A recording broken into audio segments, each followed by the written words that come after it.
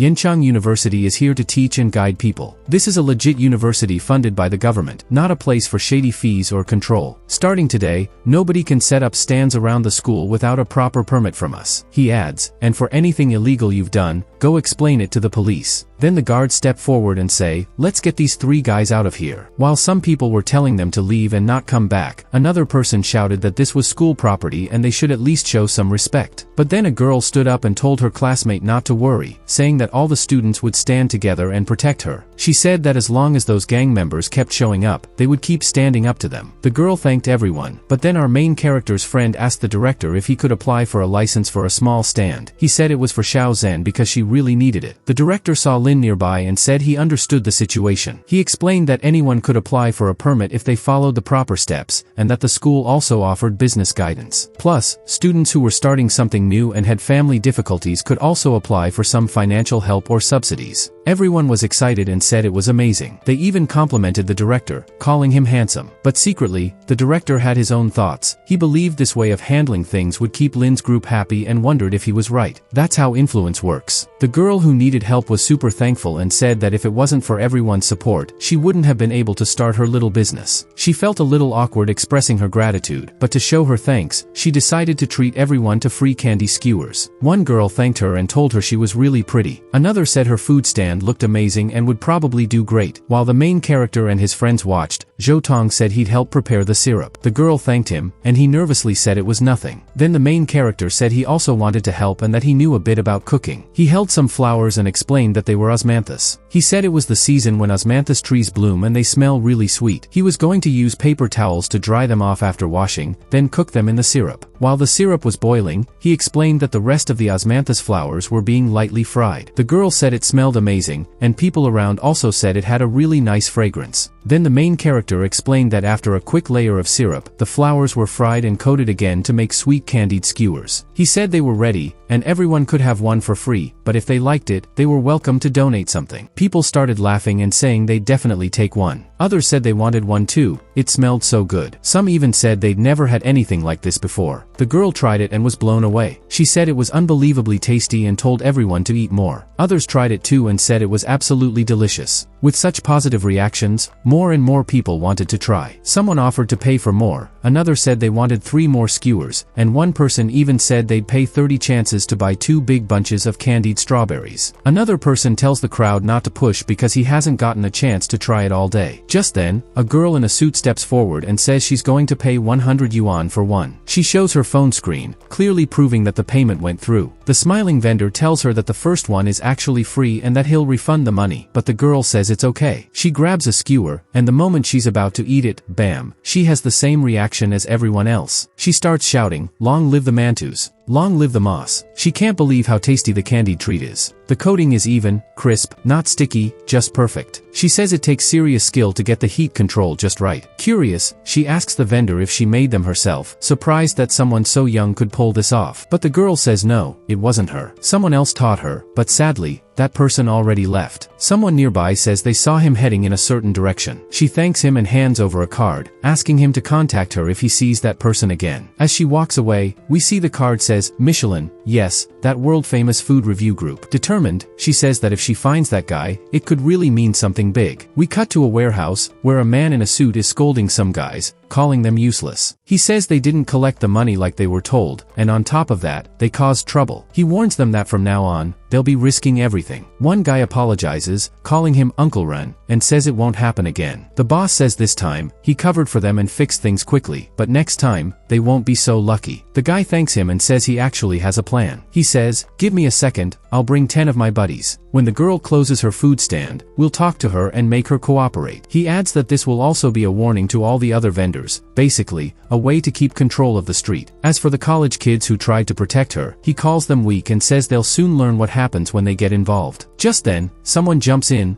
He says, "This isn't looking good. As a villain, you guys really don't hold back." The boss responds, asking what's going on. Lin tells them he's here to clean up the streets. One of the guys points to Lin, saying it was his fault the students got involved in the first place. The The boss says Lin is overestimating himself. There are more than 20 of them here, and there's no way he's getting out. But Lin cracks his knuckles and says, "Perfect. I've been waiting to let off some steam." The guys get nervous and shout at each other to catch him. Doesn't matter if it's easy or tough, they just want to stop him. But our main character easily knocks them down one by one like it's nothing. With every hit, he leaves them totally stunned, and their weapons drop to the ground like they were never holding them in the first place. They're left totally defeated, no hope in sight. One of them tries to talk, calling him a hero, or rather, a good man. He admits he didn't know our guy was such a skilled fighter and says they messed with the wrong person. Then the guy offers to make it right, first saying he'll give him 50,000, then raising it to 100,000. He promises they'll disappear and never cause trouble again, asking if that sounds good. He even says they're just a small group without any powerful backers, and it would be awesome if they could all work together peacefully to make money and grow. But our main character isn't buying it. He calmly says there's something they need to understand. Not all money is meant to be earned, and not all of it should be spent. He says if this world was one where people could use money to control others, scare people, or take advantage of women, then he'd stand against that kind of behavior. That's why he's here, to stop it. Then he lands a powerful hit on the guy, knocking him out completely. Later that night, the police showed up. One officer says they couldn't find the person who made the call. All they found was a group of suspects and some stolen goods. It turns out one of the suspects is Kai, the head of the municipal management office, who had been secretly using the warehouse as a hideout and hiding some confiscated stuff there. Now the police have it all. Then we see a female officer with red hair asking a colleague if she can add something extra to the report. Suddenly, she gets a call. She's a little overwhelmed, but she answers. It's someone reporting a case at the Yangyang warehouse. She immediately thinks it sounds like Lin's voice, the mysterious city vigilante. Ever since he safely escaped from Myanmar, she's always wanted to thank him personally. This moment makes her admire him even more. A few days later, the scene shifts to G Paradise, a fun amusement park. At the entrance, an announcement is made. Guests with tickets should go to the left, and those with free coupons should head to the right. An employee greets 5 guests with a warm smile and hopes they'll have a great time. Our main character's friends say the place is really crowded and full of energy. One of them shares that she got 5 free coupons and jokes that she must have hit a lucky streak. The school president says this is just the start of the event, and the promotion was huge. There was even a lottery for free tickets. He jokes that maybe all his life's luck was used up just to meet such a great girl like Shua. As they enter, they're amazed by how big the place is. A giant teddy bear greets them at the entrance. Sheeny, the blonde friend, points out a popular snack stand and says it must be really tasty because of the crowd. He asks Lin to get in line and buy some while they grab other snacks. He agrees without fuss. While he's waiting in line, he notices Luo Yasi helping a little girl, showing her how to hold her balloon tight so it doesn't float away again. The girl thanks her, but when she turns around, she realizes it's Lin. She says, "What a coincidence," but then adds, "Actually, it's not even a coincidence anymore." Turns out, Louis Cheng was also live streaming there. He comments that the weather is nice and calls the place a mix of Shin and paradise. But then the girl notices the camera is actually filming someone behind her, and she starts to wonder if it's really Lin, because all these coincidences are starting to feel a little too planned. At that moment, Harley Quinn bumps into Lin while enjoying a snack. She spills it and complains that she almost bit her tongue. She looks at Lin and asks if he's here to hang out too. Another coincidence. Then all 3 of them realize they've used the same trick and start playfully holding each other's heads. Our main character blushes and asks how they pulled that off. Luo Yashi says she sent a red envelope with 100 yen to Zhou Tong, his friend with glasses, to get help. She says bumping into someone like this feels kind of romantic. Louis Cheng says he gave his friend Wusher 200 yen to find out where Lin would be today, and then asks Lin if she thinks she looks pretty. Meanwhile, Harley Quinn laughs and says he didn't spend a single penny, he just blocked Shinhao and used that to guess where he'd be. The 3 so-called traitor friends greet Lin and jokingly ask her to thank her parents for raising such a thoughtful person. He thinks to herself that they're all such fakers. Luo Yashi reminds Harley Quinn that even if he's 2 years older, there are still certain rules when it comes to relationships, and he should leave before Lin gets mad. Harley Quinn claps back, asking who she thinks she is. His mom said she's not even Lin's girlfriend. Suddenly, Louis Cheng hugs Lin's arm and says that arguing is just another way of showing care, and getting scolded is like being loved. She asks if they've ever had that kind of unforgettable feeling. Lin thinks she's totally lost it. Louis Cheng then says that guys get bored of sweet and polite girls too easily. They want someone exciting. He asks if they can be that. And as for Harley Quinn, he says she shouldn't even have come, because guys only flirt with her for fun. Harley Quinn tells him to get lost and calls him out, saying he's just like Luo Yashi. Both would go after any rich guy. But she, on the other hand, says once she picks someone, she sticks with them. Then she turns to Lin and asks if they're getting on the roller coaster. But Luo Yashi interrupts erupts and starts yelling at Lui Cheng, saying she really needs glasses. How can she not see that Lin is clearly uncomfortable? A crowd starts gathering, curious about what's happening. Someone says that 3 pretty girls are fighting over one guy. Another person jokes that the guy must be some sort of charm magnet. One girl says it's so unfair, and another just sighs, saying it's chaos. Then, the guy notices a sign for something called Killer Rapids, the most thrilling ride in the park. There's a note saying it's a bit intense and not for everyone, and that you have to sign a waiver before going on. He rushes over, signs it, and runs inside, shouting at the girls to stop chasing him. The 3 girls rush up too, ready to join in. But the staff member stops them, saying they need to sign the waiver first. Without hesitation, all 3 of them say they'll sign it. It's just a form after all. They even end up stepping all over the poor guy at the entrance, who's honestly just thrilled about the whole thing. He says, "So this is what it feels like to be stepped on by beautiful girls." Lin laughs to himself, thinking there's no way the others can follow him now, and finally feels a bit relaxed. But just then, the 3 girls suddenly jump into the same boat as him like it's no big deal. He's shocked and asks if they're not scared, since the ride is about to start. Luoyashi says she's not afraid, but her shaky voice says otherwise. Lui Cheng admits she's scared too and says they can't let this girl win. Ruorua, on the other hand, plays it cool and tells Lin that he knows she likes exciting stuff, and that's why he picked this ride just for her. Then she asks him if that's true. Lin says no, but her affection meter still goes up by 3%, hitting 73%. Lin's surprised. He totally forgot that Ruorua is actually really brave. Lui Cheng and Luoyashi both notice that Ruorua isn't scared at all, and she's clearly getting closer to Lin, leaving them behind. He starts a countdown, 3, 2, 1. When the countdown ends, Lin shouts, "Let's go," and Ruorua yells in excitement. The ride kicks off at full speed, and it's way wilder than expected. The boat hits hard, throwing Lui Cheng and Luoyashi into each other until they end up holding on tightly. Lui Cheng screams that she doesn't want anything bad to happen, and Luoyashi yells that she's terrified. Meanwhile, Ruorua is just laughing at them like it's the most fun ever. Lui Cheng grabs onto Lin's leg and begs Lin to help her, clearly panicking. This annoys Ruorua, who unbuckles her seatbelt and says that Lui Cheng is just pretending to be weak to win over guys, using cheap tricks to get attention. Lin warns Ruorua that it's dangerous, but she says she's not scared. Just then, the boat drops down a waterfall, and Ruorua goes flying. As she falls, she screams in panic. Lin quickly unbuckles too, lifts his arms, and tries to catch her to soften the landing. When Ruorua hits the water, she freaks out, kicking around and yelling that she can't swim and thinks she's done for. But soon she realizes the water isn't deep at all and calms down. She looks at Lin with a surprised face, realizing she's safe. Lin's relieved too. Ruorua excitedly tells him he just saved her, and her affection score goes up by 2%. Without a care in the world, she happily kisses him, while Luoyashi and Lui Cheng angrily pull her back and ask what she's doing. Meanwhile, a group of guys watching nearby can't believe their eyes. One yells, "That guy is so lucky." Another says, "They're all so pretty, I can't handle it," then runs off shouting at them to stop making things so crazy and to quit following him. But the girls keep chasing Lin, still calling his name. While trying to get away, Lin spots a haunted house. He notices a sign that says Harry Potter. Wait, what? It's a haunted attraction that's supposed to be super realistic. There's even a warning, people with heart conditions or mental health issues should not enter. The company says they're not responsible for anything that happens. Lin grins, thinking this place is perfect. Let's see if the girls follow him here too. 5 minutes later, the group is inside. Lin asks why they aren't scared. Lui Cheng lingers in the back, and Luoyashi holds on to him, saying of course she's scared, but he's the one who brought them here. Ruorua looks super freaked out and begs them not to leave her because ghosts scare her the most. Lin starts to regret it, realizing this haunted house is more of a couple's experience. Lui Cheng is mad at herself for hesitating earlier. Because of that, the other 2 girls took her chance. Suddenly, a ghost jumps out and scares her, making her scream and fall. But then she sees the person's shoes and realizes it's just a human. She stands up and confidently tells the guy she'll pay 5,000 yuan to borrow his costume and also has a quick question for him. Meanwhile, the others continue deeper into the haunted house. At one point, someone grabs Luoyashi's ankle and she screams that something just pulled her. Then later, someone covers Ruorua's mouth to stop her from yelling, and that's when things really start getting intense. Our main character turns around, surprised, thinking that, somehow, the haunted house actually helped him out with this problem. He figures that anyone who falls into the trap will probably be sent straight to the end of the attraction. That seems to be the trick. Finally, he feels like he can just enjoy the haunted house. As he enters a room, Lin notices a couch and a TV that's already on. He thinks the setup looks really well done. In the scene playing, it looks like Sadako is about to appear. Then, just like in the original movie, a girl slowly starts to crawl out of the screen. Lin can't believe it. She's really coming out. He watches closely and quietly says that she actually has a nice figure. Lin greets her casually. casually. Suddenly, she grabs him from behind, surprising him. He turns and asks where she's touching him, clearly confused. She doesn't say anything, just pushes him onto the couch and starts lifting her dress while blushing. He's overwhelmed and jokingly asks if Sadako was always like this, and whether the movie he saw was the cut version, because now he's not even scared anymore. But before she can continue, two other ghosts appear from behind. It's Ruorua and Luoyashi, also dressed up. Ruorua holds her in place, and Luoyashi jokingly asks if the lady wants an injection. Meanwhile, Lin looks at the other girls and thinks the costumes and effects are top-notch. But soon, Lui Cheng realizes what's happening and shouts in shock. Luoyashi tells him that the ghost, who pretended to be Sadako, was just trying to set up a moment to be alone with him. Turns out, it was all a plan to create a romantic opportunity. The other staff members had helped make it happen, and that's how they got the fake ghost out of the picture. While this is happening, Ruorua is still holding on to Lui Cheng. Luoyashi keeps shouting that this is how Lui Cheng treats people, by doing whatever she wants. But Lui Cheng doesn't care and stays close to Lin, telling Lin that she really loves him, has no bad intentions, and just wants to hug him and breathe in his scent. That's all it takes to make her happy. Her affection score goes up by 0.1%. Just then, a strange girl suddenly runs into the room, screaming. A large man, shaped kind of like a puffy Michelin mascot, is chasing her with a weird expression. He awkwardly apologizes to the nurse girl and asks her not to run away. He says she shouldn't be scared and that she should let herself be caught, calling her baby nurse. The girl yells that she's being harassed. The man tries to act innocent and says he was just startled by the haunted house and chased her by instinct. He sarcastically asks if she's trying to complain and warns her that making trouble might get her banned from working. He even says she should let him touch her because girls working in haunted houses should be used to this kind of stuff. She, clearly uncomfortable, tells him to stay away. As he keeps following her, he turns and notices Ruorua and Luoyashi. He says something creepy about the scary nurse and the seductive Sadako, calling them perfect for this haunted house. Then he asks if he can play with them too. Ruorua, keeping calm, tells him that's not happening and calls him a guest, trying to stay polite. But the man, still acting creepy, says he's already so scared, and that he's really looking forward to having fun. But by then, Ruorua had already picked up a rusty iron pipe. The creepy guy noticed and got scared, asking what she was doing. With a wild expression, Ruorua looked more than ready to strike. The guy started yelling for help, saying a ghost was trying to hurt him. But Ruorua just laughed and said she was only playing and chasing him because he's a guest. He should calm down, crying, and backed into a corner. He yells at her to stay away, accusing her of hurting people on purpose and saying he wants to file a complaint and even call the police. But Ruorua asks if he has any proof. The guy says there are cameras all over the haunted house and that everything was recorded, including his injury. He threatens to take her to court and says she'll lose her job and everything else too. But Ruorua doesn't seem bothered. She says, "Oh really?" and reminds him that his face is also on camera. Then she brings up some shady posts made in an online forum. She asks if it was him who bragged about how intense and exciting haunted houses can be. She pulls up the post and reads aloud that he lives in the local district, runs a small business, and is married. She wonders what would happen if she sent the footage from earlier to his workplace, or to his wife. She even asks if he wants her to post flyers with his picture in the community. The guy clearly starts to panic while Ruorua continues. She says she knows the industry well and has seen a lot of people like him. She warns him that if he ever tries something like this with a woman again, he'll regret it. She threatens him in a bold way, telling him to stop his behavior now, or else. Suddenly, the guy pulls out a knife, pretending to apologize and act like he's backing down, but it's clear he's up to something. Luckily, Lin sees this coming. Right as the man lunges forward, Lin blocks the attack with the same pipe Ruorua had picked up. The guy can't believe he was stopped, and Ruorua gets excited because once again, Lin has protected her. Still holding Ruorua's hand, Lin turns around and knocks the creepy guy out with one clean move. Ruorua is totally impressed, her cheeks turn red, and she shouts, "Oh my gosh, he's so strong and so handsome." Her affection meter jumps up by another 5%. Lin jokes and tells her to let him go. At that moment, security rushes in. They quickly restrain the man with the knife and take him away to the police. As he's dragged out, the man keeps yelling to be let go. Ruorua sighs and says, "Wow, that got intense." Just when she's about to say something to Lin, she realizes that Lin has slipped away again. She looks around, wondering where he went, since he was just there a moment ago. Lui Cheng comes up and pulls Ruorua's hair, clearly angry, but Ruorua doesn't mind. She's just happy with how everything turned out. Laughing, Ruorua says that no matter what happens, she and Lin had a close moment together just now, and he must have felt something for her. Lui Cheng, furious, calls her out and asks how she could try to get close to Lin right in front of her. The two start bickering,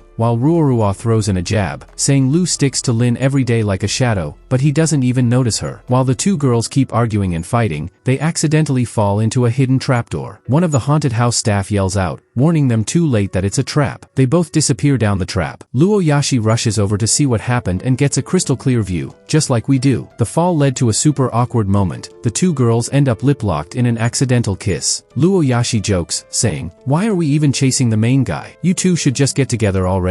Then she laughs and comments, "Didn't expect this. It started as a fight between blondes, now it's a romance between blondes." The two girls, still tangled up, argue about who's crushing who, still throwing playful insults at each other, until they pause and suddenly ask, "Wait, where's Lin?" Scene change, we're now on a Ferris wheel. Our main guy finally finds a peaceful moment to relax. But just then, his phone buzzes. It's a message from Cha-Cha. She's calling him Mr. Lin and asks him for a favor. The story jumps to a tournament venue. So much for peace and quiet. Turns out, Cha-Cha brought him to the opening ceremony of a major professional Go championship. She excitedly tells Lin that he'll finally get to meet Kim Joo-hyun in person. She reminds him about a charity event Kim hosted, where she promised a fan she'd give them her autograph. Lin thinks to himself that he didn't expect Kim Joo-hyun to do charity work. Cha-Cha, smiling brightly, says that ever since she met Lin, she's wanted to become a better person too. Now, her livestream channel is focused on charity, visiting villages and helping people reach their goals. She asks if he likes the change. Lin nods and tells her sincerely that he does. He says that if she ever faces any problems, she can always come to him for help. Cha-Cha happily takes his arm and tells him she heard he was one of the sponsors of the Go competition. That's why she came to ask for his help here. Our protagonist quietly remembers that someone from his group had indeed asked him to sponsor this event. He ended up investing tens of millions. But since he's always loved Go, he decided to attend and watch some pros in action. The scene switches again. A host is introducing the professional Go players, including the national team. They're invited on stage one by one. Among them is a girl who stands out. She's not in the usual uniform. Instead, she's wearing a light vanilla-colored top and a white shirt. The moment we see her, it's like, okay, here comes the next character. Cha-Cha cheerfully points her out, saying she's a Go genius. She joined the national team at age 13 and has broken many win streaks. She's super popular with fans. As the players walk down the stairs, one of them bumps into her. Kim loses her balance and is about to fall, but of course, our protagonist is right there. He catches her just in time and asks if she's okay. Kim thanks him and says she's fine. That's when the system activates again. A message pops up saying a new target has been found, and the next mission has started. Her name is Kim Joo-hyun, she's 24 years old, and the details go on. Our protagonist sighs, thinking, here we go again. The system says her current affection level is 0%, and it seems this mission is going to be a lot tougher. After all, she's a national level Go pro. Winning her over won't be easy. Cha-Cha walks up to Miss Kim and asks if she can get an autograph for a young fan who really loves Chinese Go. It's his dream to get her signature. But before Kim can respond, her manager, or maybe her coach, steps in and says he's sorry, but the players need to rest. Then he turns to Kim and asks what she's doing, surprised that she hasn't already moved on. Kim says it's not a big deal, she can quickly sign the autograph. But the coach suddenly gets aggressive and grabs her by the shoulder, pushing her head down a bit. Kim quietly apologizes, and it seems like she's used to being treated this way. Then the assistant coach tells the head coach that the man asking for the autograph has a VIP pass. He could be someone important, maybe even connected to someone they want to meet. But the head coach brushes it off and says that the players just got back from China and need time to adjust before they're ready to compete. Still, since the man asked for an autograph, they'll go ahead and do it, especially after he mentioned Mr. Spender, which clearly got the coach's attention. The coach then pushes Miss Kim again and tells her to hurry up and sign. She agrees, though clearly annoyed. The guy then asks Lin if he knows Mr. Spender. He replies, I think I do, the guy says. When he was in Korea, he heard some stories about him. I am Yong Hyuk, the head coach of the national Go team, and says he'd like to ask him for an introduction to Mr. Spender if he gets the chance. Lin takes his card and casually agrees, but he's still thinking about him and wonders if he's heard of him before. He has this uneasy feeling about the whole situation. Kim tells Cha-Cha that she finally signed the autograph and thanks her for the support. She says doing her best in the competition is the least she can do. Cha-Cha thanks her back, also on behalf of the young fans. They say goodbye, and as the coach leads Kim away, she agrees to follow him. As they walk off, she looks back and feels like something's off, like something just doesn't feel right. The scene shifts to the team room of Country B. The coach is loudly motivating the players, saying they must win the championship in China this time. They've already won the last two, and winning again would mean 3 in a row, something that's never happened before. He adds that their success could even affect the application to make Bangwago a UNESCO World Heritage Site. He asks if they're ready, and all the players shout, yes. Just then, the same coach from before grabs Miss Kim's shoulder again and tells her she's the one he's counting on the most. He asks if she's ready for the competition. Kim pulls her shoulder back and says it's fine. Nervously, she adds that she's been practicing a lot and will do her best to meet the coach's expectations. The coach grabs Kim by the shoulders again and tells her that since she's so motivated, she should come to the private meeting room in half an hour. He says he'll guide her step by step. Some of the male players nearby watch with smirks, and while not everything is clear, one thing is, there's tension building. As they walk off, one of the guys tells the coach to do a good job. After all, Kim is their champion. The coach tells them to stop messing around and leave, then reminds Kim not to be late. Feeling overwhelmed, Kim sits down on a bench. Some of the other female players walk over to her. One says Kim is lucky to get personal coaching. Another adds that the coach never paid that much attention to them, which is why they never got one-on-one lessons. A third girl crosses her arms and says they shouldn't even compare themselves to Kim since she's a genius. But Kim, looking like she's about to cry, quietly says that she doesn't see it that way and still feels like she has a lot to improve compared to her seniors. The girl with crossed arms responds sharply, saying that Kim is getting special treatment and still acting polite. She adds that they were always told it's a blessing to get private coaching, then asks if Kim remembers what they went through. Kim suddenly runs off, leaving the girls behind. They watch her leave. One of them says Kim always reacts like this, while another questions if Kim really knows what's going on. But she quickly adds, even if she does or doesn't, we've all gone through it. Why should she be the only one to avoid it? The scene changes to the World Go Championship. The main character walks with Cha-Cha, thinking about how quiet and intense the Go matches feel, like peaceful battles using only your hands. He starts to enjoy the serious atmosphere, but then overhears a conversation. Some of the same guys from earlier are talking. One asks if Coach Young will pull it off again this time. They keep their voices low, saying that this method is how he controls his players. Another says the coach never acted that way with him before. Someone else points out that the championship is tomorrow, and Kim might not be in the right mental state for it. They even say that's why she doesn't resist, because of the pressure to win. They joke that they should learn from it, and with this strategy, the championship will be theirs. Another adds a crude comment about Kim's appearance. Hearing this, the main character wonders if they're really talking about Kim. He starts to feel that things are getting out of hand. We jump to a new scene. The coach is supposed to be training with Kim, but instead of focusing on the game, he starts criticizing her, saying she's been slipping in her recent matches and that tomorrow's game is extremely important. Kim, clearly nervous but trying to stay calm, thanks him and says she'll try to adjust. But then the coach oversteps and tells her she's too young to make adjustments by herself. He says it's okay, he can help her relax by massaging certain pressure points. This clearly makes Kim uncomfortable. She quickly pushes his hand away and, scared, says she doesn't need that, she'll adjust her condition on her own. Instead of backing off, the coach loses his temper and slaps her. Shocked and scared, Kim freezes. The coach brushes it off and says Kim has suddenly become too moral and that he doesn't understand what she's so upset about. The coach asks her if she really thinks he didn't know she secretly reported him to the Go Association before the expedition started. He tells her he found out the same day. She reported him in the morning, and by afternoon, the president had called him and told him to take care of her and stop her from saying random stuff. Then, he grabs her hair and angrily says he has connections all across the Go community in this country. He questions why she's going against him, saying he needs to protect his reputation now. He tells her that everyone else on the team is just a volunteer and asks if she gets it. He says all the Koreans, including his family, expect him to win this championship, and if he loses, it'll be a huge disappointment. He then threatens her, asking if she really thinks she'll still be able to defend herself after all this and warns her not to bring shame to her family. He keeps talking, telling her to think about her dreams, why she started learning Go in the first place, and says if she just listens and behaves, she'll be fine. But finally, the coach drops his act and shows his real side. Kim starts crying and screaming that she doesn't want this and begs someone to help her. The coach yells that it's too late now and tells her to just obey because no one's going to come to her rescue. But then, out of nowhere, our main character kicks down the door, completely shocking the coach, and asks the coach if he realizes he's being recorded. Turns out, Lin had recorded the whole thing from outside the room. Lin mocks the coach, asking if this is the so-called honored guest now. The coach tries to act like it's all a misunderstanding and says he was just guiding a team member. But Lin questions what kind of guidance involves forcing someone to take off their clothes, sarcastically saying that Korean-style tutoring is very eye-opening. Meanwhile, Kim is visibly shaken, crying in rage and fear from everything she's just gone through. The coach tries to downplay it, saying it was just a minor punishment, and asks the others to stop recording so they can talk things out. But our protagonist has had enough. He steps in and knees the coach in the stomach, making him gasp and fall back. He calls him out, saying they're going to report everything to his mom, calling him a disgusting person who even hurt a girl. He keeps pushing him down, hitting him with soft things like pillows, and kicking near him, but not in a way that would get flagged for being too violent. Suddenly, he gets stopped by someone. He looks over, surprised. It's Kim, who asks him to please stop and just leave quickly. She's still crying, barely able to stand. Right then, other players come bursting into the room, demanding to know what happened. One of them yells that someone is attacking the coach, while another claims these Chinese players will do anything to win. Someone threatens to take pictures and post everything online. Others start shouting, asking where the reporter is and demanding someone call them. The coach also yells, saying to call security and the police. He tries to defend himself, saying he's the head coach of the National Go League, has led many teams before, and never thought he'd be treated like this, especially in China. He insists that he was just in room G3 helping a team member practice Go, and suddenly this guy barged in, accusing him of trying to hurt someone on the team. While Lin stood calmly with his hands in his pockets, Kim clearly looked worried. Some people started asking if the Chinese team was scared of losing tomorrow's game, and that's why they sent people to mess with their training. They even said the Chinese team was trying to ruin the reputation of their national baseball team, told Kim that the coach usually takes good care of her, and even joked that she can't eat everything she wants because of it. Another girl shouted that Kim should help clear the coach's name. In the background, another girl reminded Kim that the coach believed in her and had high hopes, saying she couldn't let him, or the whole country's baseball team down. But Kim didn't know what to do. She was crying, unsure of what to say. Right when she was about to speak, Lin cut in, saying this was an eye-opening moment. He added that he heard people in Korea are good with computers and influence tactics, and that they often don't care how far they'll go to get what they want. He said it wasn't just about being unfair, but that they were now asking Kim to prove something that wasn't even true, which was just too much. Someone got angry and shouted that they should stop talking nonsense because the coach isn't like that. But Kim broke down in tears. The coach then asked her to think about what she had just said. Memories started flooding Kim's mind, like when she told her mom as a little girl that she loved playing Go, how her grandfather told her not to stress too much, and how her friends always believed in her. They told her she had to win because everyone counted on her. Even the coach asked if she was going to ruin his dreams. She kept crying, feeling stuck, torn between following her dream or giving it up. That's when Lin stepped in and said he could help her. Kim was stunned and paid close attention as he told her he could take her off the Go team so she could start over. He asked her if Go was really her dream, then why couldn't she just play it for herself? He said the most important thing was to keep her love for Go pure, and not let these toxic people ruin it. Otherwise, she'd end up destroying her own passion. Kim stopped crying and looked at him, surprised. He had just given her a way out, and it made her feel more hopeful. She asked if Lin could really do that. Lin replied, "Of course." Then, the coach came back and showed a contract, asking why Lin was trying to act like a hero just to help someone. He said being a hero takes resources, and if Lin believed this was Kim's contract, then he should be ready to pay the penalty to cancel it. The coach said the contract was worth $2 billion, and challenged Lin, asking if he had the money to break it. One guy shouts that not even the richest people in his country could come up with that kind of money instantly, let alone regular folks in China. But with a sly smile, Lin pulls out a legendary golden card and casually mentions that he forgot to share a small detail. The famous Mr. Spender, who had once begged him for a recommendation, turns out to be the one who just swiped his card and successfully transferred $2 billion. Everyone is left in total shock. A girl screams, "What is happening?" Another guy yells that it's impossible and questions whether he's really that wealthy. Meanwhile, the coach, completely stunned and sweating, asks if he really is Mr. Spender. The main character snatches the contract from his hands, gives him a sharp look, and tears the contract into pieces, tossing them into the air as he says, "It's done." Kim watches in disbelief. Lin turns to her and says, "You're free now." Right then, Kim's affection toward him rises by another 20%. She was saved. Kim quietly leans on Lin's back and softly says thank you. As our main character checks his phone, he comments that everything should be fine now, and it's time to go. On the way out, he advises the coach to be more respectful in the future since he just captured a lot of clips. He warns that if he sees any negative posts about Kim online, the consequences won't be pleasant, and leaving the others frustrated that they couldn't get their way. Lin also makes it clear that the most important thing to remember is that he's not someone they can mess with. The coach, still in disbelief, asks, "Was that really Mr. Spender?" One of the the players suggests calling the press, but the coach quickly slaps the idea down, saying, "Which reporter are you gonna call? That was Mr. Spender. Do you know how much power he has? He single-handedly brought down the Kamita group in Japan. What are we going to do against him?" Another player asks if they're just going to accept the situation. The coach says they can't forget, they have powerful backers too. The president of the 4-star group wants to meet Mr. Spender and was planning to use his China visit to make that happen. If they lose Kim, it would offend the 4-star group and possibly their whole country. He adds that once this competition is over, the 4-star group will show Mr. Spender what they're really made of. One player points out that Kim is already gone and the match is tomorrow. The coach tells him not to worry, he has his own plan. This time, the champion must be from their country. He's not ready to back down just because things didn't go his way. The scene shifts to a taxi driving through the city. Our main character is riding in the back seat with Kim. He asks her to stay at the hotel he arranged so she can rest for a few days. Kim thanks Mr. Lin and asks why he helped her. She says she has nothing to repay him with. He stares out the window and says he just couldn't stand watching people act like that in what was supposed to be a fair competition. Maybe she's not the strongest, but her character matters the most. He says the coach may have seemed polite on the surface, but behind the scenes, he was really unpleasant. Kim asks if he's wondering why I didn't report it earlier. She explains that she actually tried a long time ago, but Coach Young has a strong reputation in the Go world. He's trained several world champions and is seen almost as a father figure in Korea. Everyone respects and loves him, so how could someone like her have the power to bring down a man held in such high regard? Lin tells her that if she ever needs help, she can always talk to him. Kim says he's already helped her a lot and that she's planning to return to Korea tomorrow. As for the money he spent to help her, she promises to pay him back somehow. Placing her hand on her chest, she softly thanks Lin with a slight blush and calm smile. This moment increases her favorability toward him by more than 8%. We then switch to the final round of the International Go tournament. The host announces that it's now down to the last match. Wang Ji, the star player of Korea's national team, has been on fire, winning several games in a row like an unstoppable force. He's now up against a young, talented female player from China, who's always been considered the rising hope of the Chinese Go scene. But this match looks tough for her. Meanwhile, the crowd cheers loudly for Korea's team, which is ranked number 1 in the world. Some people argue over whose team is stronger. One says their own country's team is actually better, calling their Go an intangible cultural treasure, but saying it's not impressive here. This sparks anger among other supporters. Watching from the sidelines, someone notes how odd it is. Korea didn't perform well during practice games, but during the real matches, they seem like a completely different team, flawless strategies and bold moves, like they're not even being challenged. It feels strange, almost like something's off. Soon, one contestant admits defeat. His opponent taunts him, saying it's great how they played, but he still lost. The losing team is clearly frustrated, calling themselves useless while the winning team celebrates, telling them to go home and cry. The host congratulates Wang Ji for winning with incredible skill and a clear lead. A player from the Chinese team admits that Wang Ji is really strong and says he'll keep training harder. But Wang Ji coldly denies a handshake, saying a defeated player isn't worthy of it. He gives a thumbs down and mocks the Chinese team, asking if they still think their Go skills are so great after being beaten like that. This rude behavior upsets the young girl from China, and she bursts into tears, running off in embarrassment. As she leaves, Kim tries to comfort her and says sorry, thinking she just needed support. The Chinese coach tells the girl not to blame herself, saying she played beyond her training level and that winning or losing is just part of the game, telling her not to get discouraged by one loss and that they'll always support her. She's comforted by their words and thanks them, saying she'll work even harder. It creates a much more positive and encouraging environment, something that Kim quietly observes. The main character notices Kim nearby and asks why she hasn't flown back yet. Kim replies that he recognized her because she wore the same outfit. Lin then asks what she's doing there. Kim says she couldn't sleep well the night before and felt she needed to talk to him. At first, she wasn't sure what to do, but after seeing the players supporting each other and working as a team, she made up her mind. She reveals something shocking. The reason Wang Ji won was due to the use of a cheating device, a hidden tool designed to give unfair assistance. According to Kim, this tool is known only to a few and is causing serious problems inside the national Go team. She explains that players who please the coach are more likely to get a chance to play, even if they aren't the most skilled. Lin is surprised and asks if all of this is really true. Kim responds by saying that whether it's true or not, it doesn't matter, because the Go League will always protect the national team's image, especially when they're winning. At that moment, the awards ceremony begins. The announcer invites Coach Young from the national team to accept the prize on stage. As he walks up, the coach sees Mr. Spender and sarcastically thanks him for sponsoring the tournament. Meanwhile, Kim hides her face under a cap, trying not to be seen. Coach Young smugly says that no matter how rich someone is, they won't be able to make the Chinese team win. He claims that Go is a long-standing long-standing tradition in his country and that other teams, like China's, are just copying them. But then, Lin steps up onto the stage. With confidence, he grabs the mic and says if the national team is really that great, he would love to learn from them. Some people in the crowd yell, asking who he is and how he dares challenge a champion. Others protest that the match is already over and that he's not an official player. Lin calmly responds, saying that if the #1 coach in the world isn't afraid, then maybe the next game can begin now. He swipes his gold card, announcing that he's spent $1 billion to organize a brand new Go tournament right here, called the Shun Cup, especially for Kim. The winner will receive $1 million in prize money. He then challenges Coach Young directly, asking him to bring his team if he truly believes they're unbeatable. Reporters start shouting questions, saying that this sudden challenge is making waves online and wonder if this bold move will affect the entire Go team's future. Finally, Lin states that his purpose is simple, to reveal the truth. He believes that the national team has been using unfair tools to win, and that their confidence comes from cheating, not skill. But today, even if they try those tricks again, he's ready to face them and show that honest play can still win. People in the crowd start shouting, asking how they even use the balls, and one person even jokes, asking if Korea uses weird training balls to win. Some reporters say that even if Korea doesn't accept the challenge, it doesn't mean they're cheating. Kim walks over with the main character and tells Lin to calm down and not act on impulse. She reminds him that the coach now has help from AI. But Young starts insulting Kim, assuming she was the one who leaked the secret. He accuses her of thinking she's above everyone just because she's dating a rich guy. But he thinks that the national team is unbeatable and warns that when they go back to Korea, things won't be easy for her. The coach then walks up with a confident smirk. He admits he's rich, but also says money alone can't win a game like this. He could have ignored the provocation, but now it's about national pride. So he challenges them. If they lose, they have to bow and publicly apologize to the Korean national team and admit that Korea's G3 skills are the best in the world. The main character stays calm and says if he loses, he'll do all that, but if he wins, the coach has to do the same. The announcer gives the signal to start the game. The champion takes his position across from the main character, who looks a little tense. Kim checks in on him, but he says he's okay. He's been trained in Go for a long time, just never used it in this way. But now, he's determined to show what he can do. The match begins. One of the opponents mocks him, saying he doesn't even know the basics but still wants to win. He tells him to give up now and save himself the embarrassment. But then his teammate says that just copying Chinese culture without truly understanding it is pointless. It's like trying to paint a cat by copying a tiger. He adds that this game is all about mental strength, strategy, and pressure. It's not just about skill, it's about staying sharp until the very last moment. The main character says being overconfident too early only leads to a more embarrassing loss. His opponent snaps back, saying when he's down and asking for mercy, we'll see if he still talks so much. Meanwhile, the game starts shifting in the main character's favor. The opponent is shocked, wondering how he's reading his every move and blocking all his plans. The main character places another piece on the board, advancing aggressively, and traps the opponent from escaping or regaining control. It's almost like he can see every possible move ahead. The opponent wonders if it's really possible that he used the AI's strategy against him and fixed all the weak points in his plan to try and win in one go. Behind the scenes, the people monitoring the match are amazed. They say his thinking speed is faster than their own and wonder, what kind of genius is this guy? The person in charge explains that every step is accurate, but the coach just stands there with a frustrated look, thinking to himself how badly he's being outclassed. He can't believe someone is actually beating the AI. Meanwhile, the guy who's about to make the next move is thinking, I can't lose. I have to win. But then, in the monitoring room, the system suddenly crashes. A warning pops up saying the data is overloaded and it's too much to handle. They're told to stop the game immediately. Back on the field, the ball connected to the player starts shocking him. He's in pain and can barely take it anymore. His body reacts, and he ends up triggering the ball again. Suddenly, the guy declares that he's lost and can't continue, even though he's the one who wanted to win. He's in so much pain that all he can do is scream. He finally pops the ball, and it sends him into a frenzy. He collapses to the ground, yelling at the coach to help him. The reporters are shocked. Some of them start saying the Go team definitely cheated. One reporter even covers his nose, saying it smells awful and he's about to throw up.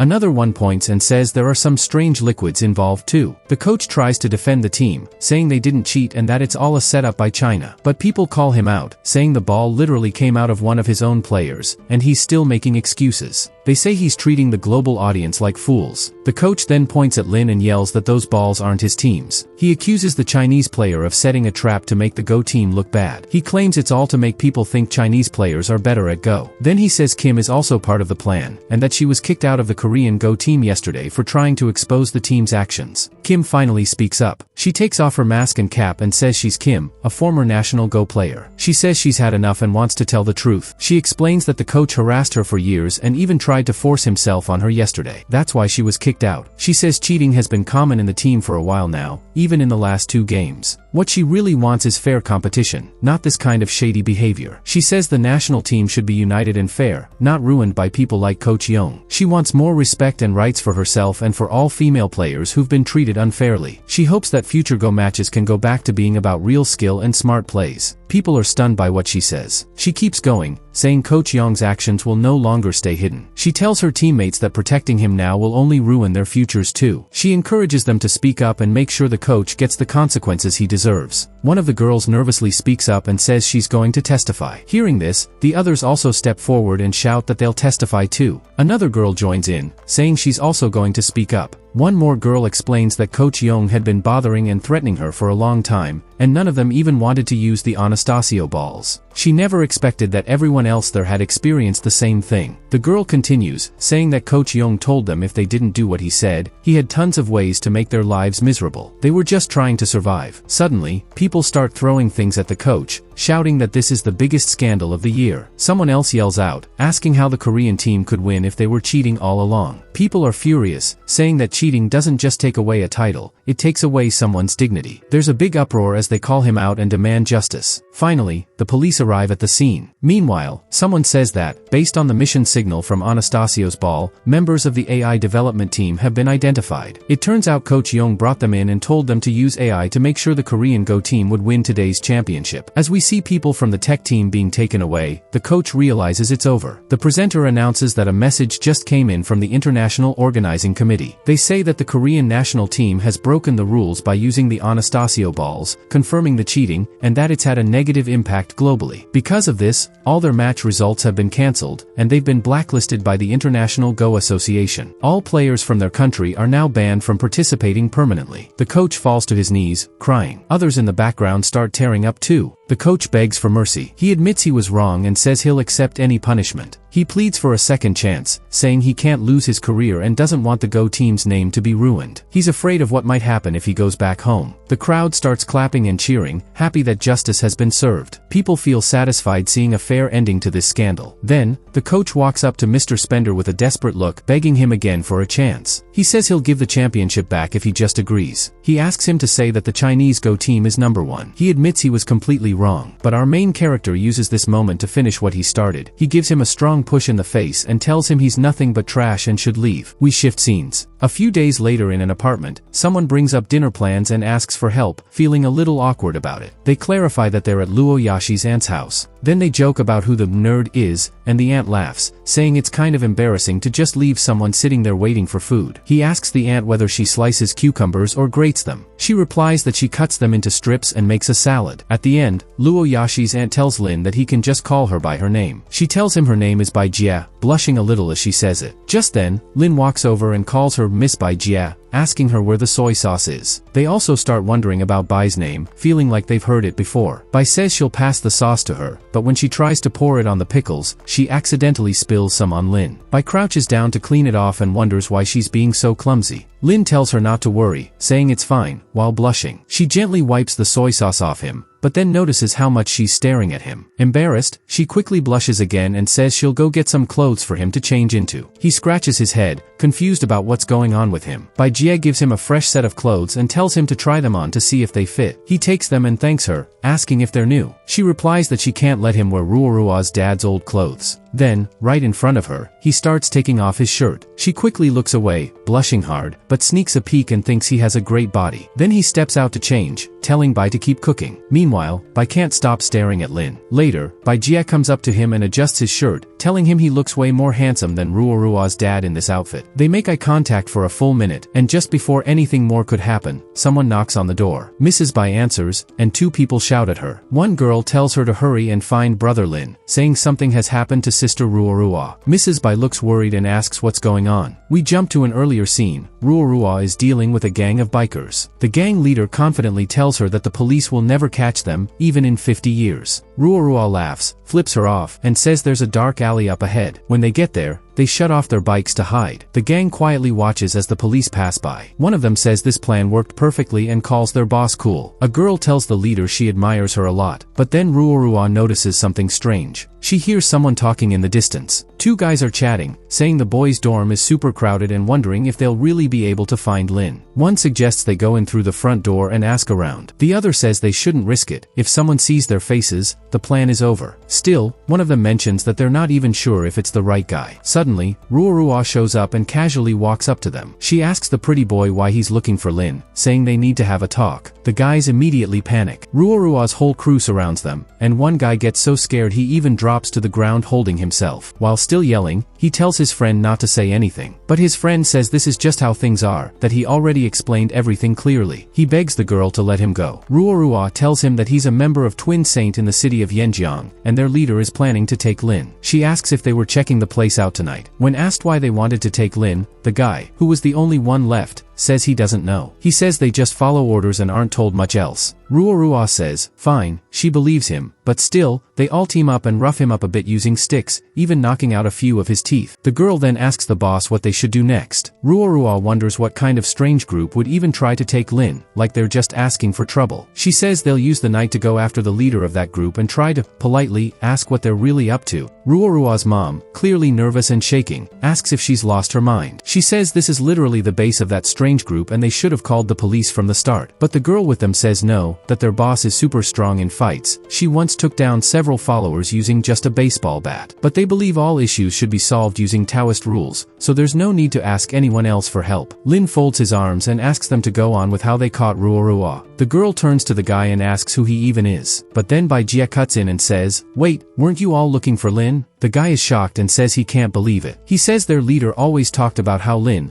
is good-looking, rich, powerful, and can even do acupuncture. The others are surprised and ask if he really looks like that, because Lin just seems like a regular guy. The girl waves her hands and says she doesn't care. She just knows the 5 of them were supposed to catch the group's members and make them regret ever joining. But in reality, those cultists pulled out crossbows. The chief did her best to help her escape, but still, some of them got caught. Someone asks what to do now. A guy says he's heard of that group. They talk about positive energy during the day and recruit people by saying they teach spiritual yoga and can even help with fertility. He didn't realize they were something shady. Lin agrees and tells Bai Jia to first let him teach her a self-defense move. Then, she should get dressed nicely so they can go pay that group a visit. She nods and agrees without hesitation. Then the scene switches to Twin Saint cult, right at noon. We see a group of people meditating in a temple. One of them says the universe is full of bright energy, and that if they absorb this energy regularly, they can feel better without even going to the doctor. Just then, a follower walks in and whispers something. The leader says they've got a VIP guest who arrived in a Rolls-Royce. He asks to bring them in. That's when our main character, Lin, walks in with Ruorua's mom. They're all dressed in fancy clothes. The leader of the temple senses something special about them. His assistant says he is their leader. The man asks if they have any big problem they're trying to solve. Ruorua's mother goes up to the leader and begs him to help. She tells him that she and her husband have been married for many years but were never able to have children. Doctors told her the problem was with her, and she's been trying all kinds of medical treatments for years, but nothing has worked. She says she heard the leader has the power of light energy that can heal any illness and asks if he can help them. The leader looks surprised, but before he can say anything, someone from the crowd speaks up. A woman touches her belly and says that she came here before with the same problem. Doctors told her she couldn't have kids because of a past accident, but thanks to the leader's power, she was able to get pregnant. She says it was the Lord's blessing and that she became a new person. The leader starts to explain that it's not just his power, but also the power of belief. When both come together, miracles happen. Lin watches all this and thinks the guy is just showing off, wondering what he's really using to heal people. But he continues playing his part as an undercover member in the crowd. So Lin steps forward, shouting that his wife is very faithful and even has magical powers that she uses to help him. He says they're willing to give however much money it takes. The leader tells him to have faith and promises to do everything he can to help them. But then he looks at the couple and asks how old they are, hinting that they don't seem like a typical match. Lin gets upset and asks what he means, if he's talking about the age gap between me and my wife, and says, you shouldn't have a problem with that. Ruorua's mom walks over and kisses her husband, then asks if he's upset. She reminds him not to act like that in front of the leader. She apologizes to the leader, saying her husband is sensitive about age, and blames it on how he was raised. The leader says there's no issue, but to prove their faith, they'll need to pay an energy reception fee of 3 million. They'll also need to attend 2 sessions a week for a month, and the problem will be fixed. He asks if they can agree to this. Lin gets desperate and says money is no problem. He can even pay 50 million, asking if that would shorten the treatment time. The leader says that while money helps, the real power comes from faith. In that case, he says they'll leave the wife at the center for a week, and she'll be fully healed by then. Then the leader calls Ruorua's mom over and asks one of his staff members to guide Lin to pay the energy fee. Since it's already noon, he invites him to stay for lunch and offers to give him a tour afterward. Lin agrees politely. Meanwhile, the leader whispers that there's another rich guest, and not only will they get his money, but they also get to enjoy spending time with his beautiful wife, who's quite impressive. That weird guy who acts all sloppy takes Ruorua's mom to another room while he starts undressing and getting dramatic about his situation. The leader calmly tells her he's about to fill her with cosmic energy. He warns her that she might be confused about what happens next, but asks her not to question anything and just trust him completely. He turns to Mrs. Bai, who's blindfolded, and asks if she understands. Mrs. Bai says yes. Then the guy says he's going to gently touch her shoulder and tells her not to be scared. He starts complaining that she's taking too long and even jokes about breaking the fourth wall. Mrs. Bai pretends to cooperate, and the people watching are impressed, thinking she's really going along with it. But suddenly, she presses a pressure point near his ear, and the guy goes completely still and passes out. We switch scenes. Before going on this mission, Lin praises his mother-in-law for doing such a good job. She says she learned the move in just a few minutes. Ruorua's mom adds that it's really impressive. Pressing that hidden pressure point can knock someone out, but the person has to be calm and still for it to work right. They remind each other that's why they had to trick the leader first. Now their goal is to find the surveillance room and locate Ruorua. As Mrs. Bai leaves the knocked-out guy tied up, then she walks into a monitoring room, thinking how smart Lin is. She guesses that the cult leader probably doesn't trust regular members, so there must be a more secret, central monitoring room somewhere with more control. While walking with someone pretending to be a believer, he gets a call from Ruorua's mom. He plays it off like he's talking to his boss and asks how things are going. Ruorua's mom says the plan worked. She found Ruorua through the security cameras. She's being held in a cellar on the west side of the mansion, and they're treating her badly. But there are too many people around to go in yet. She asks why they don't just call the police. Lin says they did, but the police will take around 15 minutes to arrive, and they can't wait that long. They'll go rescue Ruorua and the others right away, but also gather as much proof as possible. Then he knocks out another guy and asks his mother-in-law how many people are inside and what kind of gear they have. She replies there are 18 people, but the footage is too blurry. She can't clearly see their faces or what they're holding. Finally, we see the group causing trouble. Some of them are mistreating people. Another person hits her in the stomach, asking if she's still refusing to talk. But Ruorua stands strong, looking them in the eye, showing that she won't back down. Her little Lin matters too much, and she's not giving up. At that moment, one of the guys pulls out a tool, pliers, and yells at Ruorua, saying that whether she believes it or not, he's going to pull her teeth out. But Ruorua calmly replies that she actually has 2 wisdom teeth, and if he's offering to remove them, go ahead. Just then, someone quickly kicks the guy and tells another person that he's useless. He walks up to Ruorua, grabs her by the neck, and asks if she wants to end up badly. She replies in another language, and he doesn't understand. Ruorua then says, "I don't speak dog. Use human language." That annoys him. He snaps his fingers and says that if she wants things to end, he won't let it be easy. He and his friends will have their fun first and take their time. Another guy adds that their group won't be sitting still either. They'll all join in. They ask her again about Lin, what's his background and how someone like him, just a regular college student, has so much money. As one of them keeps pressuring her, another tells the leader to stop because she can't take much more. He says that if Lin doesn't even consider her his girlfriend, it's not worth doing this to her. But Ruorua yells at him, calling him a fool who doesn't understand anything. Then she turns to another guy and challenges him. She says, "Let's play a game. If you say something about Lin, I'll call you daddy. If not, you'll be my grandson." The guy agrees and starts acting all proud, saying he'll begin with her jacket. Ruorua tries to stay strong, but just then, someone bursts in through the door. The whole group turns around, shocked. Lin walks in,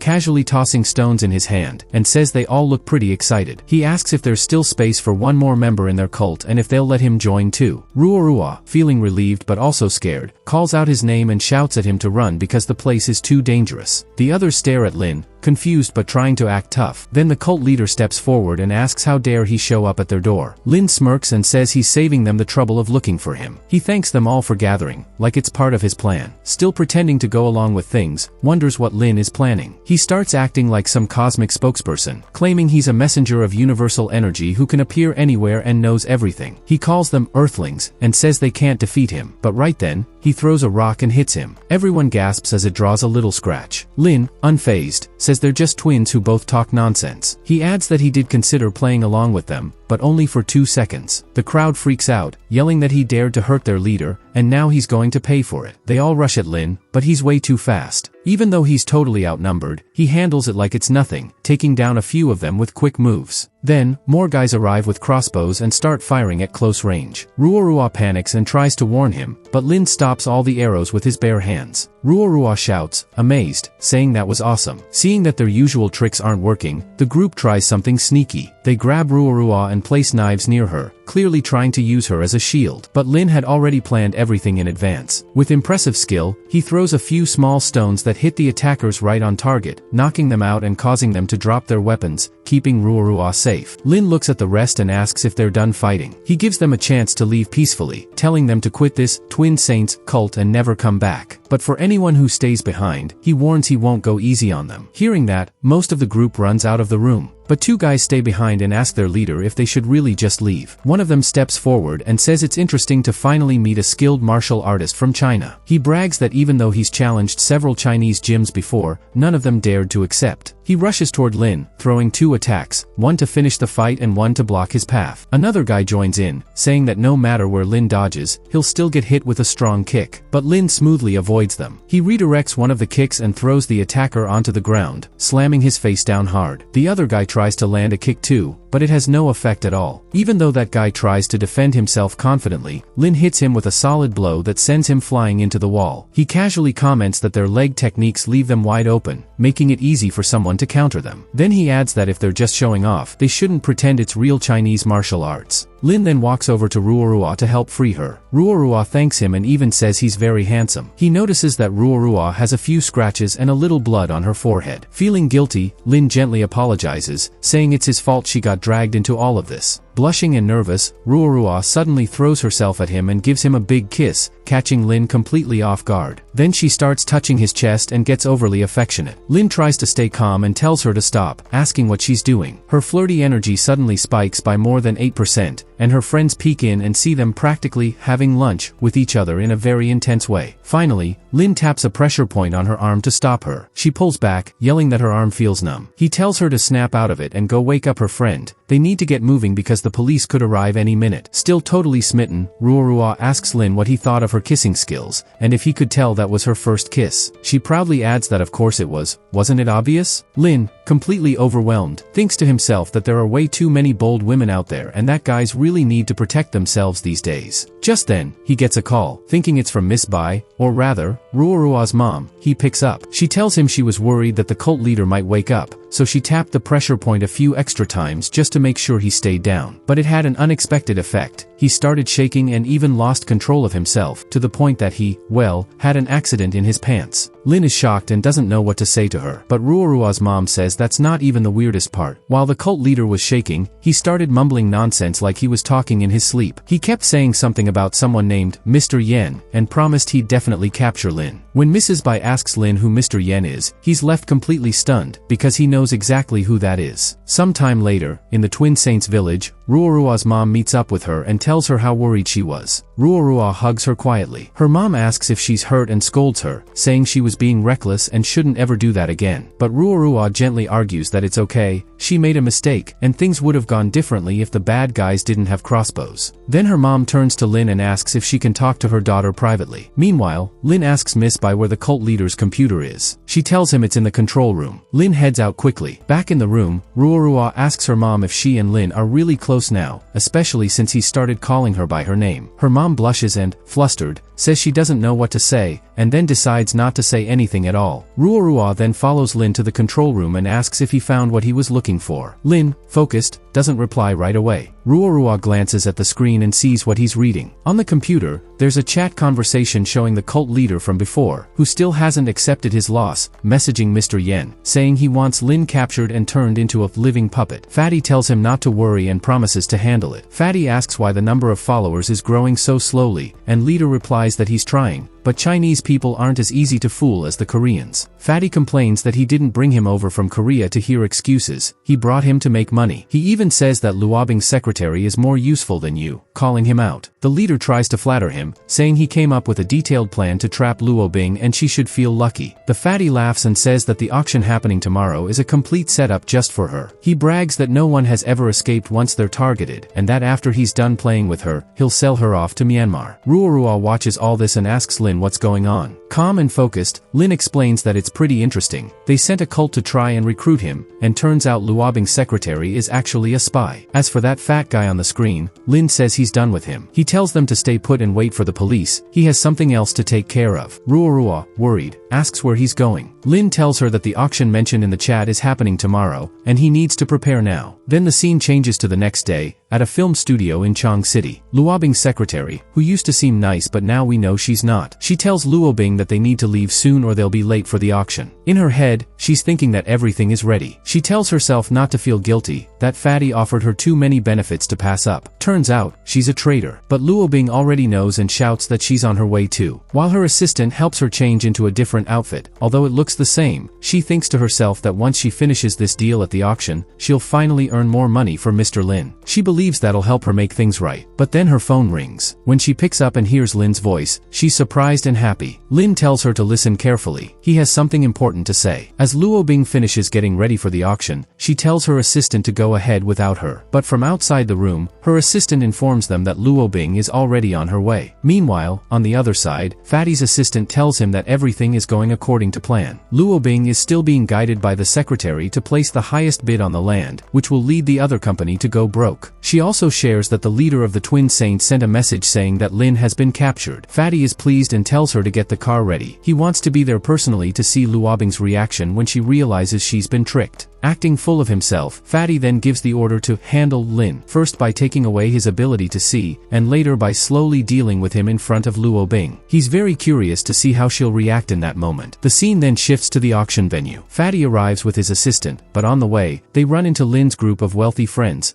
people who are well known in the city. Jiang Xian is also among them. One of them greets Fatty, saying he's heard a lot about him. Another one asks if Mr. Yen is here for the auction too, and wonders what project he might be interested in. Fatty smiles politely, pretends to be casual, and says he's just looking around. Mr. Wan responds that if someone like Mr. Yen is just looking, then something big must be going on. Another person agrees, saying Mr. Yan's Chan Group has businesses in everything, from entertainment and hotels to real estate, and is worth tens of billions. He says Mr. Yen is known for having great business instincts. Fatty then asks Mr. Chu what land he's interested in. Mr. Chu replies that the plots here aren't in great locations and are super pricey. Someone else agrees, saying they're only here to check things out. Fatty asks again if they're being serious. Then Mr. Chu points to a spot where there's a crowd and says it looks lively over there. The reason for the crowd? Reporters have surrounded Luobing. One of them tells her she looks beautiful, another asks her about her next movie, and someone else wants to know what land she's planning to bid on. Smiling, Luobing winks and says she does plan to bid on a plot to build a film and TV production center, but she can't share which one just yet. Watching her from a distance, Fatty is clearly smitten and thinks to himself that she looks even more attractive than before. He says to himself that he really wants to get closer to her, completely unaware of what her team has in store for him. Just then, Fatty's secretary tells him the VIP room is ready. He says they should head over. At the same time, Lin's friends also enter a VIP room nearby. Once Fatty closes the door, he starts to get suspicious. He tells his assistant to listen in on their conversation. After all, these are some of the most powerful business people in the region, and they usually wouldn't bother showing up for small land auctions like this. Since he's the one who set up the entire situation, he's worried they might know something. As they listen in, they hear the group talking about how lucky Luobing is to have inside info about a piece of land in West County that's supposed to be really valuable. One of the group members says that the land in question, plot N931, is actually a key national development project. He adds that he really hopes they can win the bid during this auction. That surprises Fatty, who starts to worry. He asks himself if that's the same land, N931 in Yenshang's West County, the one that's part of a major major national development plan. He starts to panic, wondering if maybe the insider info he secretly gave out, which was completely false, somehow got turned into something real. He had planned to use that info to bribe the planning director. Then he remembers how Luobing's secretary had once told her that she collected info from different sources about West County, explaining that area would soon be part of a national development project in the next couple of years. That would mean land prices in the area would skyrocket. At that time, land in 931 was still super cheap, 10,000 acres for just 20 million. Even if the price went up a little, they'd still be able to make a fortune. The assistant had shown her all the details, saying it was a rare opportunity. But Luobing was unsure. She said she works in film and didn't know much about investment, and she was worried about what might happen if the project failed. Her assistant, though, was really optimistic and even showed her a planning report from the county director's office. The report claimed that if they got land in 931, it could triple in value in 5 years, and they could build a movie and TV production base on it too. In the end, Luobing was convinced. She got excited, raised her fists, and agreed with her assistant, saying there's no way a report like that could be fake. She said they would go all in on the auction and give it their best shot to win the land. Back at the auction, Fatty is watching all of this and feeling seriously confused. He asks himself how they found out about the fake info and why they believed it. He doesn't get how something he made up is now being treated like secret, privileged information. While sipping wine and still spying on them, one person nearby jokes that whoever gave Luobing that land must be really generous. Another one says it's a shame, it could have been $1 billion deal if they had jumped in earlier. Mr. Chu says they should stop dreaming. He adds that only someone with Mr. Yan's level of money could even think about competing here. That makes Fatty even more nervous. Sweating, he picks up the phone and calls Director Bao from the planning department. When Bao answers, he casually asks why Fatty is calling. Fatty jumps straight to the point, asking for an update about land N931. Bao tries to avoid the question and invites him for tea, but Fatty snaps, telling him to stop dodging and just tell him what's going on. He even threatens his job. Trying to calm him down, Director Bao explains that last night, they got official documents saying the land, yes, N931, is now part of a new key development zone. He says its value is expected to go up by 50 to 100 times, and even he didn't see that coming. Jan is completely shocked. Bao starts to explain more, but Fatty yells, asking why he didn't say anything earlier, and warns him that if anyone else gets that land, they'll be in trouble. He hangs up angrily. Then we cut to another scene. Director Bao looks a bit roughed up and asks Ruorua if that was okay. Turns out, Ruorua had been pretending to pressure him and said his emotional acting was perfect. He completely outshined the big-name idols. Director Bao says that's good, but asks if he can leave now. Ruorua leaves the scene and says they should let Director Bao rest. He mentions that there's clear evidence of bribery shown in court and suggests calling the police to take him away. Meanwhile, we see some of Ruorua people turning on him, hitting him with a bat. Then the scene switches to an auction event. The host announces that the next land up for bidding is plot N931, located at the foot of the mountains in western Yangjiang County. The location might seem average for now, but there's big potential for future development. The land covers 10,000 acres, and the starting price is set at 20 million, with minimum bid increases of 5 million. People start raising their hands. One bids 20 million, then another ups it to 25 million, followed by a 30 million offer. Suddenly, Luobing raises her hand and says she'll go for 50 million. But the original bidder counters with 55 million. Luobing's secretary, clearly surprised, tells her it looks like the other bidder also knows how valuable the land is and won't let it go that easily. Luobing confidently says she'll raise the bid. With full determination, she offers 200 million. The crowd is stunned. People start whispering and questioning how someone could offer that much. Some say she's lost her mind because the land isn't in a good location and it's hard to reach. Others joke that it might as well be used as a sugarcane farm, which wouldn't make back that money even in 10 years. Some recognize her and say, "Isn't she an actress? What's she doing trying to grow sugarcane?" Despite all the comments, Luobing stays calm and composed. Her assistant, who is actually working against her, comes up and tells her not to worry. She says the others don't understand the land's true value, and if they did, it would be worth 800 or 900 million easily. As the auctioneer gets ready to finalize the sale at 200 million, counting down, 1, 2, assistant secretly thinks the job assigned by director Mr. Yen is done. But then, unexpectedly, Fatty raises their hand and offers 300 million. It's the same person the assistant was working with, and now she is even confused. Luobing immediately realizes it's Fatty again, trying to mess up her plans. She tells her assistant Xiaolin that they can't back down now and calls out a bid of 600 million. The assistant, now clearly stressed, tells her to wait, but Fatty isn't stopping either. He raises it again to 800 million and tells Xiaolin to stop her before she goes any higher. Luobing then shouts that she's bidding 1 billion and tells Xiaolin to put all their money into it. Fatty is confused and wonders how she could offer that much when she had supposedly tricked him. He turns to Xiaolin and asks if he hadn't said Luo Bing only took 200 million from her account. The assistant, clearly panicking, asks his boss where she's getting that kind of money. Fatty demands an explanation, and the assistant admits that Luo Bing doesn't actually have that much and never said she did. Finally, the assistant faints from the pressure of the situation. Jiang Xian comments that even Director Yen can make mistakes sometimes, spending so much money on a piece of land that people once thought would become a dump. Mr. Chu asks Fatty what he's doing, but the director doesn't fall for it and turns to the group, asking if they really think he doesn't know what's going on. Mr. Chu responds, confused, saying he has no idea what Fatty is talking about. Another person agrees. Fatty, clearly annoyed, tells them to stop pretending, calling them a bunch of clowns. Then he turns to Luo Bing and tells her to drop out of the auction immediately, or she'll never see the person she cares about again. This upsets Luo Bing, and she demands to know what he means and what he's done. Fatty challenges her to think about it. That's when Luo Bing finally shows her true feelings. With a serious look, she asks him to let the person go. She says he can do whatever he wants to her, but not to hurt him. She tells him she'll stop bidding if he lets the person go. Fatty asks if she's threatening him and if she's not afraid of the consequences. But that's where he slips up, because right after that, Luo Bing snaps and slaps him across the face. Fatty is shocked and yells at her, calling her a crazy woman, while the entire room is left stunned. Amid all the tension, Luo Bing looks him in the eyes with determination and says she knows exactly what kind of person he is. Even if he backs off now, he'll still cause harm. She accuses him directly and tells him she's no longer afraid. Then, without hesitation, she shouts another bid, 1 billion. Fatty is furious, shouting at her in frustration. But Luo Bing stays calm and says she's willing to destroy everything just to win what truly matters to her. Her assistant tries to stop her, saying they don't have that kind of money in their account. Luo Bing turns to her and says they'll sell everything, movie rights, company assets, even her jewelry, because rescuing Lin is more important than anything. She doesn't care what she has to give up. Still, Fatty refuses to back down. He shouts at her again in frustration. Meanwhile, Jiang Xian teases Fatty, asking if she's out of money, so she can lend her some. One person offers to lend 500 million, another offers 300 million, and Jiang Xian says she'll lend 600 million because she owes someone a favor. This leaves Fatty even more frustrated and powerless. On the other hand, Luo Bing stands tall and confident, staring at him with a cool look. The auctioneer announces, 1 billion going once, 1 billion going twice, and asks if anyone wants to make another bid. Without hesitation, Luo Bing yells out a new offer, 2.9 billion. The crowd goes wild, gasping at the number, while everyone else shouts in shock, wondering what kind of treasure this land could possibly hold to be worth that much. Someone in the crowd shouts that this must be a dream, it just can't be real. They're all in shock, wondering who exactly this Luo Bing is, and why she just spent 2.9 billion just to go against Fatty. Everyone's stunned. But the overweight man steps in and says it's fine. He doesn't think 2.9 billion is a big deal at all and even says he's ready to raise the offer even higher if needed. He reminds everyone how Director Bao once said the value of this land would increase 50 to 100 times in the future. Fatty then loudly challenges Luo Bing, asking if she really thinks she can compete with that kind of money. He says even if everyone else teamed up, they still couldn't match his group's financial power. Then Fatty suddenly shouts that he's willing to offer 4 billion. But his assistant quickly rushes over and quietly warns him that this is a huge risk. It's nearly all of their company's capital. If anything goes wrong, the entire group could go bankrupt. He mocks her, asking since when it's her job to question his decisions. It seems like she's even leaning toward supporting Luo Bing now. She quickly apologizes and says she'll take care of gathering the funds. The man impatiently tells her to hurry up. Meanwhile, the auctioneer starts calling out the new bid, 4 billion once, 4 billion twice, then asks if anyone else wants to bid. It looks like Luo Bing might lose, as people see her standing there next to some business leaders. The overweight man is grinning smugly, and the auctioneer finally announces that the land is sold for 4 billion. He starts laughing proudly. Everyone is left shocked. One person asks if the land is really worth that much. Another says it doesn't even matter, Fatty is just that rich, and that alone is wild. A girl nearby comments that Luo Bing trying to go against him is just her overestimating herself. Then Fatty walks over to Luo Bing and calls her little girl. He says it's a shame that even though she gave it her best shot, she still failed. While holding her face, he tells her that what he likes about her is that she looks gentle on the outside but is actually really strong. He adds that he hopes to see more of that side of her in the future, and if she listens to him, maybe he'll go easy on her. But Luo Bing slaps his hand away in disgust and asks if I really believe that. She says she now suspects that Lin isn't in your hand, and that this whole thing might just be an act to provoke me. The rude man, still trying to control the situation, pulls out his phone and mocks her, saying if this is her final stand, he's going to enjoy watching her lose piece by piece. He says he'll show her the truth right now, but he can't promise it'll be pleasant. Just as he's about to do something, someone suddenly rushes in and shouts, "Guess who?"